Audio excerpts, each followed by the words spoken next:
I started at 16 in my town in the suburbs of a big city. At first, they put me to help the chef in the kitchen and clean the place and stuff. 2 months later, my boss told me that on the days off of the main delivery boy, I would deliver, and I said yes, of course. Then all of a sudden, the delivery boy quit when he came from delivering a pizza at this one house. He looked traumatized and shaken, like something with his face and his eyes. He went into my boss's office and they argued for about 15 minutes. Then he came out and said, "Good luck, kid," then told me he had quit. I asked why, and he said, "Just a shitty job, that's all." He then patted me on the back and left. I knew it was something else than just a shitty job, but I didn't think much of it. That was the last time I saw him. So for the next couple of weeks, I was the delivery boy till they could find someone that can deliver pizzas. About 2 weeks into me delivering pizzas, my boss gave me the address to a house, and as usual, I put in the GPS and went over. Watching the sunset while driving over there, I was hoping it'd take 2 minutes tops so I could get home. Unfortunately, it was in the rural side of town, where the houses are like a quarter mile from each other. I stopped in front of the 2-floor house and looked at it. I got the creepiest feels when I stared at it. Lawn not cut, with weeds, dead trees, and the old porch with no chairs or flower pots or tables, just plain. It seemed abandoned, but I got out anyways and knocked on the door. I was hoping my boss gave me the wrong address or something so I could get the hell out of there. Then the door lock started to shake and the door opened. It was an old lady, at least 70 years old or something around there, with white hair, teeth missing, and skinny, very short too, but her eyes just glaring at me. It really freaked me out. I figured if I was nice, things would turn out okay after all. "Pepperoni pizza, ma'am?" I said as friendly as I could. "Yes," she said with a hoarse voice as if she had a sore throat. "Alrighty, here you go." I handed the pizza over, but she just looked at it with no emotion and didn't take it, getting her purse. "Did you come with someone else?" I froze, then quickly looked up at her, still glaring at me. That question really frightened me. No," I said. "Where's the other one? He ran off on me last time he came." Ran off, I thought. It didn't make sense. "He quit some weeks ago," I said. Then she got her purse and started searching for money, or so I thought. She did for about a minute, the longest minute ever, and with the hands in her purse, she stopped and looked at me, not in a look of surprise or in confusion, but just like as if she was thinking really hard on something. I could tell she was holding something in her right hand inside the purse, but I couldn't see what. I really started to freak out at this point. What if it was pepper spray, or a knife, or even a gun? I mean, what could take her so long to get $10 out of her purse? Then, behind her, I saw a shadow, a silhouette of a man coming to the door, and all of a sudden, I heard footsteps crushing the leaves on my left side next to the porch, and a man's deep voice saying, "Hey." I looked over and saw a head of a middle-aged man with a look of anger peeking over the porch. This guy then started to climb the porch, and that was when I realized I had enough. I darted to my car, threw the pizza inside, turned it on, and drove off.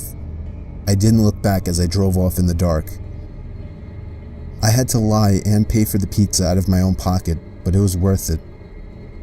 On the day I quit, I decided to tell my boss what happened that evening, to which he freaked out as well and asked me why I hadn't told him.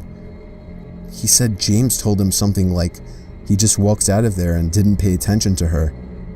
My boss then called the cops to look into the sketchy situation, and he told me I could leave. About 2 days later, he called back, saying the cops had the house registered as foreclosed for over a year, and they found 3 people living in there when they broke in, which were 2 men and the old lady I encountered. They were arrested, and he didn't tell me anything else. I'm still traumatized, and I don't know what would have happened if I would have waited. They could have easily jumped me, but thank God I quit afterwards, and I'm still alive.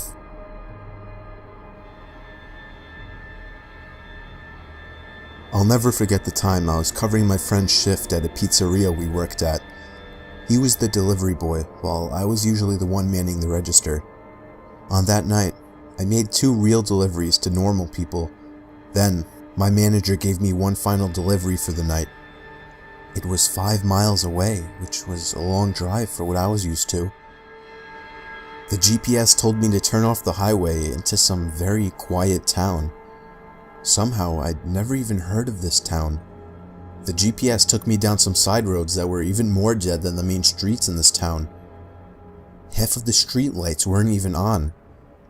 I didn't like the looks of this place. I just wanted to deliver the pizza and be gone.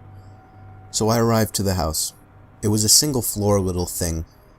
I rang the bell, and almost immediately the door swung open. There was an older man, maybe in his upper 50s, that opened the door.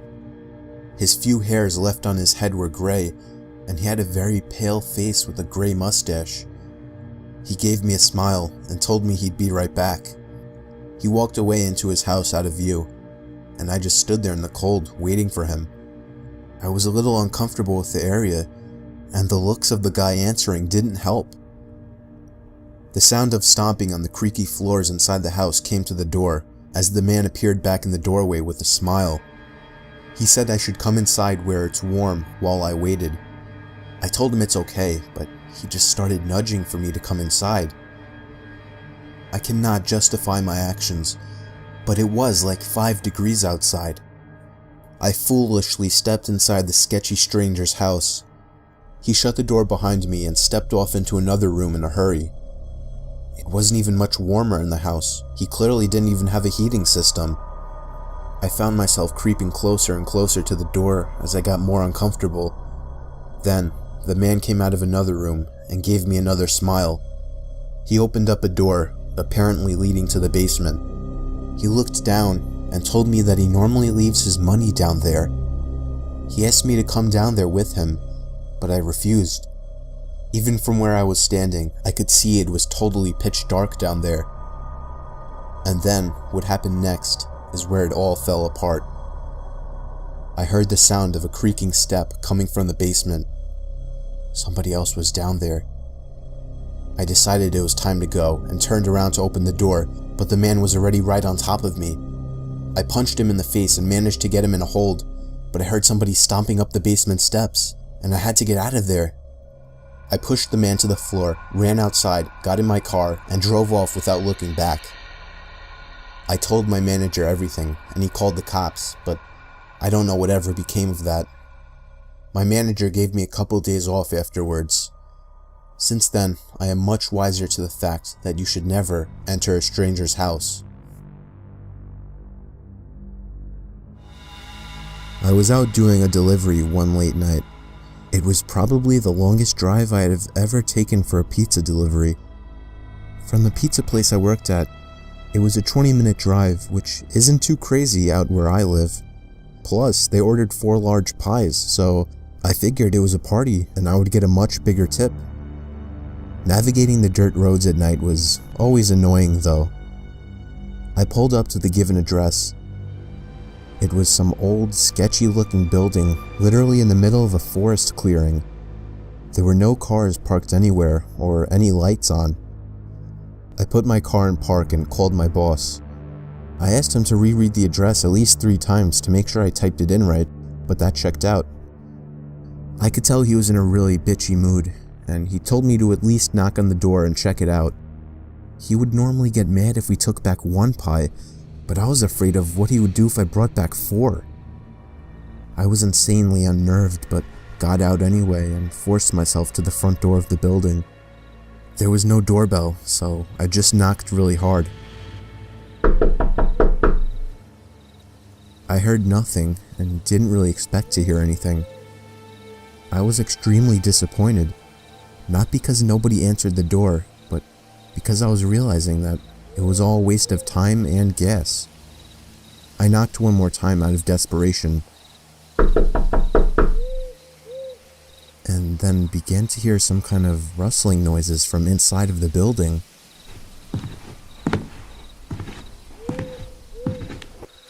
I knocked again and yelled that I was the pizza guy. There was silence now.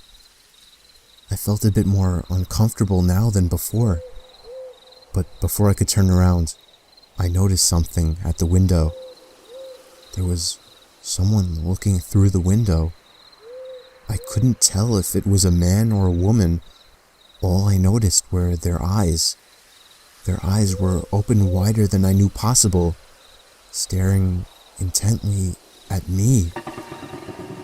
I was disturbed enough by this and dropped the pizzas and ran back to my car.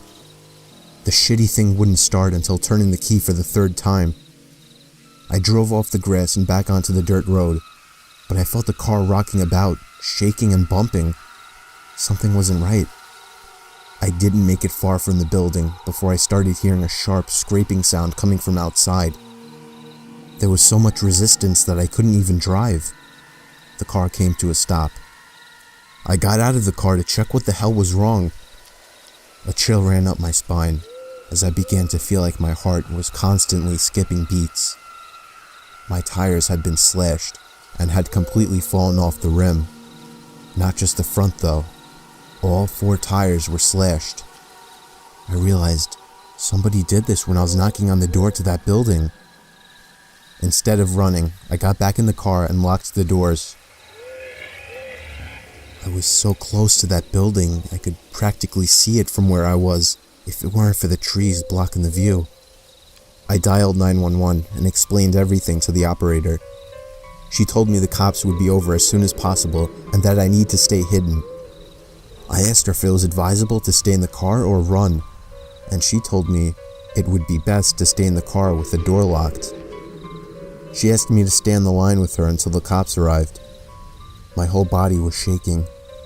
In all directions, there was nothing but dark, seemingly endless forest.